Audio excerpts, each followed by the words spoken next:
Hello, Omar, and welcome to the third edition of the Nordic Data Science and Machine Learning Summit here in Stockholm. It's a pleasure having you and SoundTrack, your brand, with us again. So before we go on, can you please tell us more about yourself, your background? Thank you very much for having me. It's a pleasure being here. And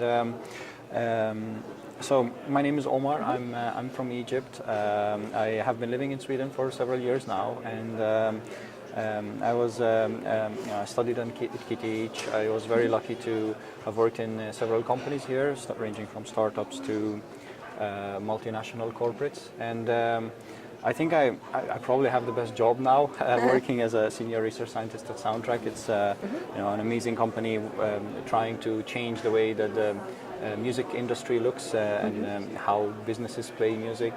And before coming to Sweden, I was honored to have worked on a research project to build a computer-aided detection system for breast cancer. Because CAT systems that are available from the US or Europe cost hundreds of thousands of dollars, and in the Middle East it's not very affordable for radiology labs. So we kind of wanted to change that. That's great. Mm-hmm. So, Omar, data science, machine learning, and the overhyped artificial intelligence, which is the main theme of this year's edition. All of these offer companies an opportunity to transform their operations and services. How? And if you could reveal a bit more about especially data science in this. Yeah, of course. So, in 2018, everything around us uses AI. Our phones, cameras, even our door locks.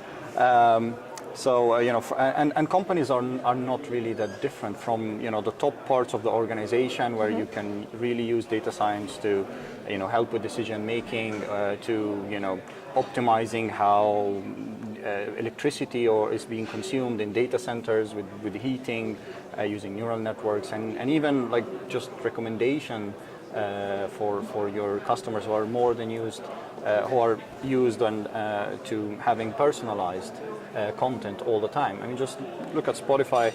Previously everybody used it as their MP3 player almost. They just had as they were using their iPod. But nowadays everybody uses the recommendation system, their Discover Weekly, and in 2018 that is really important that you understand what AI can do for your sector. For example, at SoundTrack, we understand that what has happened with Spotify is once again going to happen with brands and with businesses, and how they use music. They need to be able to curate music on a global level, fitting different cultures and so on, and it's such a big challenge for them. So the way we see, AI is a core component of our product. In 2018, it's no longer a luxury to have machine learning or data science in your organization. It's a must. Omar, back to your presentation, and by the way, congratulations. There were some great reviews by the delegates.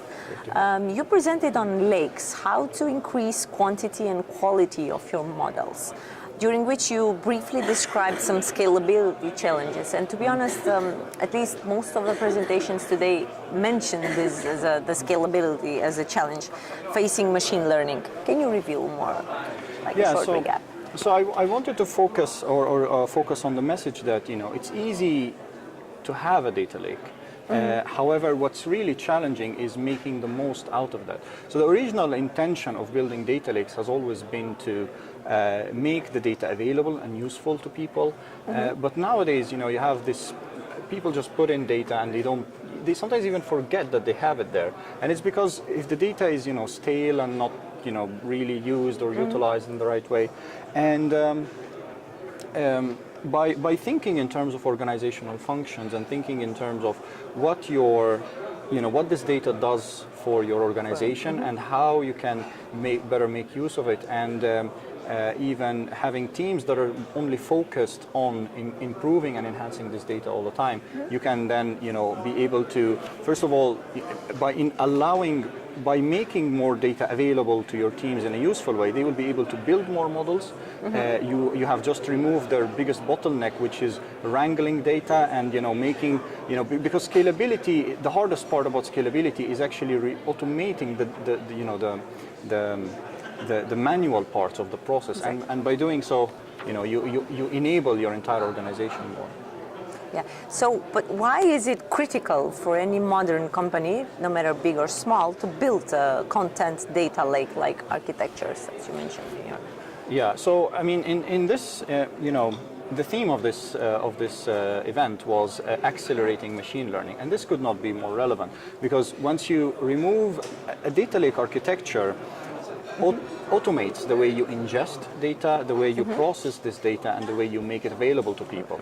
And by doing that, you remove all the bottlenecks that usually hinder development and hinder people from creating useful insights and useful data. So having a data lake, whether you're a large company with huge amounts of data, or whether you're a small company or even a medium company, I mean, if you're serious about machine learning, if you're serious about having AI in your organization, you have to have a data lake, because that's the environment where you can experiment and do what you want. And for example, at SoundTrack, we are as I said, we are very serious about machine learning. So we have data lakes because we want our people to work on what matters. We don't want them to waste their time. Omar, one last question. You mentioned a bit, but once again, according to you, what is the short-term prediction about all of this data and AI revolution? Where is it taking us? Yeah, full automation? Yeah, I mean, it's great, because as human, I see us doing great progress on many areas. We're getting a lot better in understanding cancer. We're getting a lot. We're having self-driving cars. We are having great advances in robotics, and we are now much better at representing knowledge, and having computers do a lot of analysis on that, and even in some extent understanding music. So I think it's a very exciting time to be alive, and it's definitely, I'm really looking forward to the future and what this is going to bring us, and witness and be part of this revolution. It's amazing. Omar, thank you very much. It was a pleasure hosting you on this event and also conducting this interview. Thank you very much. Thank you for having me.